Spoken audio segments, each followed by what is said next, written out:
이 새벽 우리들에게 주신 하나님의 말씀은 에베소서 1장 말씀입니다.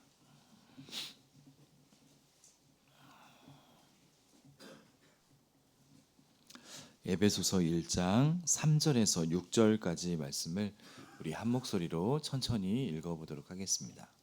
에베소서 1장 3절에서 6절까지 말씀입니다. 찬송하리로다. 하나님 곧 우리 주 예수 그리스도의 아버지께서 그리스도 안에서 하늘에 속한 모든 신령한 복을 우리에게 주시되 곧 창세 전에 그리스도 안에서 우리를 택하사 우리로 사랑 안에서 그 앞에 거룩하고 흠이 없게 하시려고 그 기쁘신 뜻대로 우리를 예정하사 예수 그리스도로 말미암아 자기의 아들들이 되게 하셨으니 이는 그가 사랑하시는 자 안에서 우리에게 거저 주시는 바 그의 은혜의 영광을 찬송하게 하려는 것이라. 아멘. 오늘과 내일은 예배소서를 우리가 묵상을 하게 됩니다. 이 예배소서는 이 빌립보서, 골로새서, 이 빌레몬서와 함께 이제 옥중 서신으로 불립니다. 이제 사도 바울이 이 로마에 투옥되었을 때 쓴 이 서신이기도 합니다. 이 편지가 보내진 이 에베소라는 지역은 이 아시아 지방의 이 로마 제국 안에서 정말로 중요한 도시였는데요.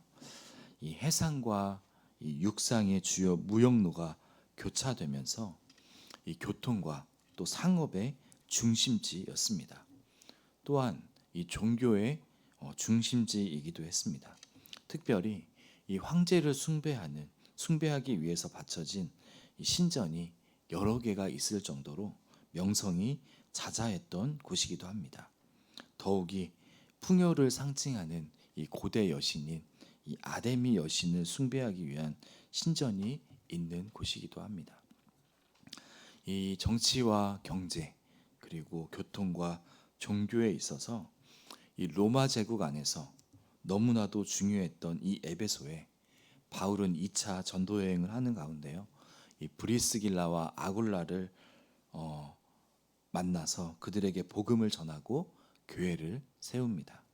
그 후에 3차 여행 중에는 약 3년 정도 이곳에 머무르면서 눈물로 목회한 곳이 바로 이 에베소 지역입니다.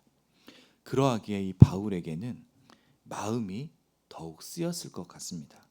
그래서 바울은 이 소아시아, 이 에베소 지역의 교회들에게 편지를 보내면서 서로 돌려보도록 하고 있는 것입니다. 이 에베소서는 크게 두 부분으로 나눌 수 있는데요.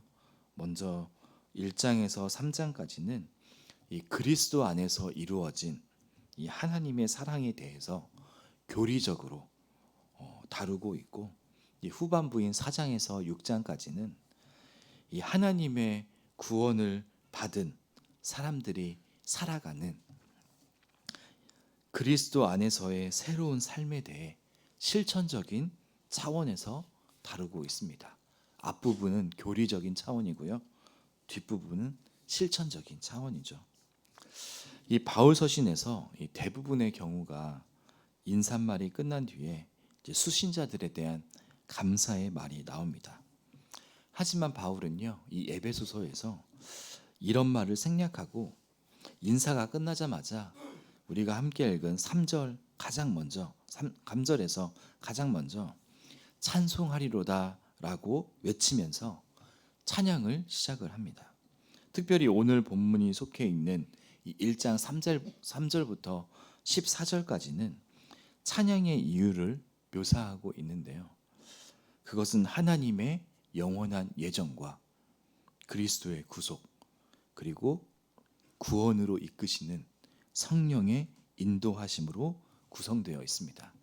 그 중에서 오늘 본문에서 바울은 하나님 아버지를 찬양하고 있습니다. 여러분, 이렇게 바울이 하나님을 찬양하는 이유가 무엇일까요? 그것은 하늘에 속한 모든 신령한 복을 우리에게 주셨기 때문이라고 3절에서 말하고 있습니다. 여러분, 그렇다면 신령한 복이 도대체 무엇일까요? 바울은요, 신령한 복에 대해서 크게 두 가지를 말하고 있습니다. 첫 번째는 4절에 나오는데요. 그 첫 번째는 우리를 선택하셨다는 것입니다. 여러분, 누가 하나님의 선택을 받을 수 있고 어떤 일을 해야 하나님의 선택을 받을 수 있을까요?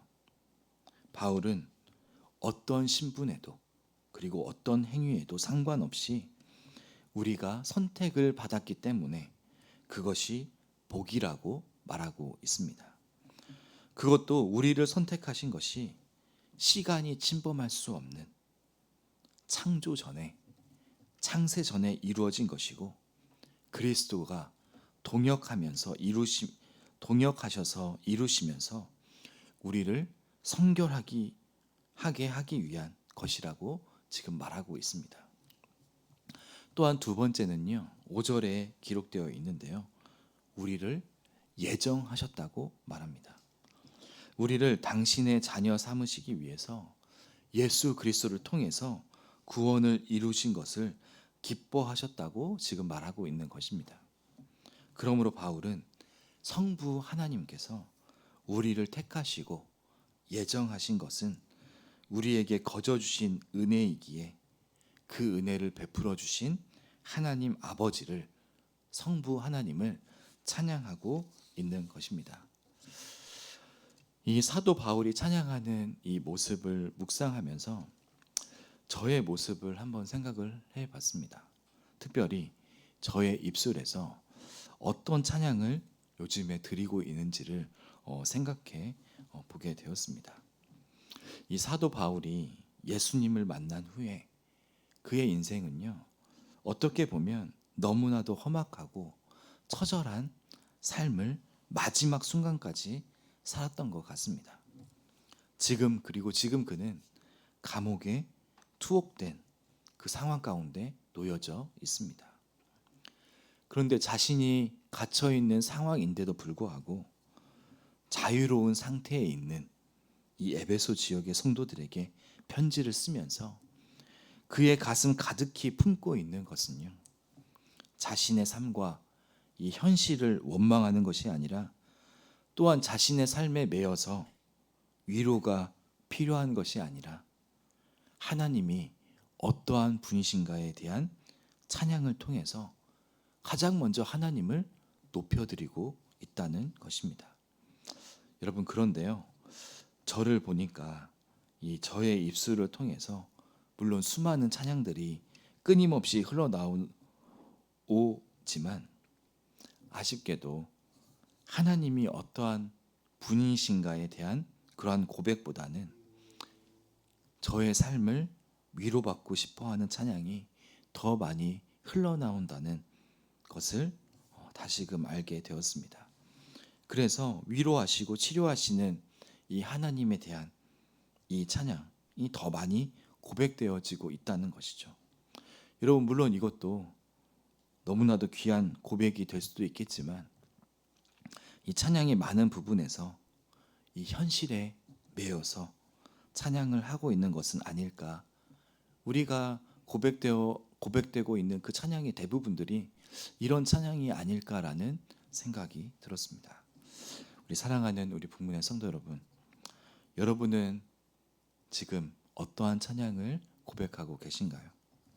오늘 하루는 저와 여러분이 처해 있는 그 현실을 넘어서 우리를 택하시고 예정하신 그 하나님 아버지의 거저 주신 그 은혜에 감격하고 또 감사하는 찬양을 고백하는 오늘 하루가 되어 주시기를 주님의 이름으로 간절히 축복합니다.